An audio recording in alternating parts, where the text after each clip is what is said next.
We still find ourselves in a world where gender inequality is rife. I am so thrilled to see so many men here today. I'm delighted. Yeah, absolutely. Give yourselves a round of applause. I think sometimes these things, you know, there's a lot of people that are doing some fantastic work. We have some services behind you here. But often the very, very people that we need to target is young people, you know. So the theme this year is revolution. So I was thinking, what does revolution mean? Do you know? And revolution for me is about change. And what I've done today is, look, I think the arts play a huge role in promoting change. Change in attitudes and change in perceptions. So I have invited some very good friends to perform. It's a lovely, lovely line of people, and I'm very grateful for them coming. And another thing around change is, what do we do ourselves? You know, there isn't much of a point in having an occasion and then we leave and, you know, we go back. So it's about what do we do in our lives. So down the bottom you'll notice some young people have 2 big jars of intention. And what I'd love you to do over the course of the next hour is, if you can think of one thing that you can do in your personal life that can end violence against women. It could be something as simple as, you know, refusing to accept really sexist jokes. It could be treating somebody nicer. It could be, you know, think of your own private intention. And what I'd like to do is pass these things on to the He for She campaign in St. Jude's, who are represented here today, and it might give them an idea for different projects in the future where they can go. Okay?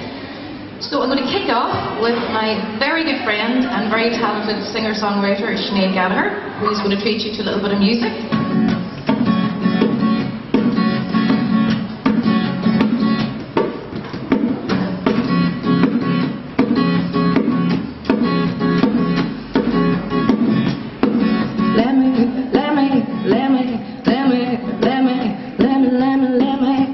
Tell you something about your dreams. They're not as elusive as they seem if you free them from your fantasy. Yeah, you've been building walls up for so long, and now you're singing someone else's song. Go take them on. Go take your walls on, take your walls on, knock them down. Sing your own sweet melody, your own sweet song. Take your walls on, knock them down, down, down, down. And with the world, you two will better get along. Let me tell you something about the world. It'll fool you thinking wealth is gold, believe. Not all that you are told. There's a wealth of riches you can't buy. All the walls you built upon a line. I go take them on. Go take go take your walls on, take your walls on, knock them down. Sing your own sweet melody, your own sweet song. Take your walls on, knock them down, down, down, down. And with the world, you two will better get along. Let me tell you something about the lies. They wear truth, a favorite disguise. I go seek your truth. Open your eyes. Don't incarcerate your dreams no more. Destiny is waiting at your door if you take them on. Go take go take your walls on, take your walls on, knock them down. Sing your own sweet melody.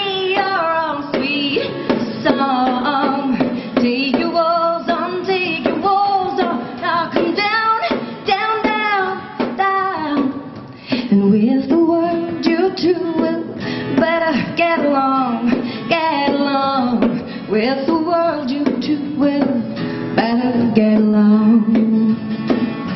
And go ahead, my love, take your waltz on.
Give 2 poems, and I would really like the young people present to really listen to the words of this, and it's about what is and what isn't acceptable in relationships.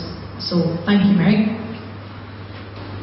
So for us, domestic abuse cuts across the entire spectrum of social, welfare, health, education, legal and criminal domains. Physical, psychological, emotional and sexual abuse are all violation of a woman's human rights. For many years, domestic abuse was swept under the carpet and ignored. However, due to the tireless campaigns and work by individual women and women's groups throughout Ireland over the last 20 years, the stigma that was attached to a victim of domestic violence is now no longer there. Legislation was introduced in 1996.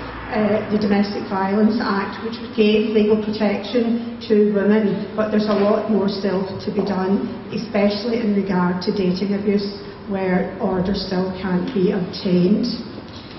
We have the crisis refuge accommodation. We offer housing, legal benefits information. We have a referral service if women need to be referred to other services. We have an awareness, training and education service. We have an aftercare and support group service. We do court accompaniment and advocacy. And we have an awareness raising programme training service for statutory and voluntary agencies. And we have a healthy relationships programme where we work with local schools and youth groups around what actually is a healthy relationship, so-called relationship, and just to see which one would you choose. I thought you would give me respect. Instead, you made me lose respect for myself. I thought we would be equals. Instead, you told me all the decisions would be yours. I thought you would show me loyalty, but I always came last with you. I thought you would accept me for what I am, but you said I would never be good enough. I thought I could place my trust in you, but you broke every promise you ever made. I thought I would retain my independence, but I always had to be where you wanted me to be. I thought we would be open with each other, but that only earned me more abuse. I thought we would nurture our relationship, but you slowly destroyed it day by day. I thought we would share the responsibilities. Instead, you left me to cope with it all. I thought we would be happy, but you preferred me sad. I thought my identity would always be mine, Instead, you tried to demoralise me as a woman. I thought we would be a partnership, but it was always you. And now you wonder why I had to leave. And the other one, and this is especially geared towards young people, know before you go into a relationship or if you're in one now. And again, it's respect is mine, it is my due. Equals we are in everything we do. Loyalty is all, with others you don't mess. Accept me for me and you'll get the best. Trust is a must or we won't survive. Identity we keep our own, it's what shapes our lives. Open with each other, our visions and our hopes. Nurture what we have and with anything we'll cope. Share money, joy, worries, time to talk of both our needs. Happiness will follow as long as we both see. Independence, it is good. We need time off on our own. Partnerships with all above can only grow and grow. So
she spoke different and had shiny hair and over-the-knee socks.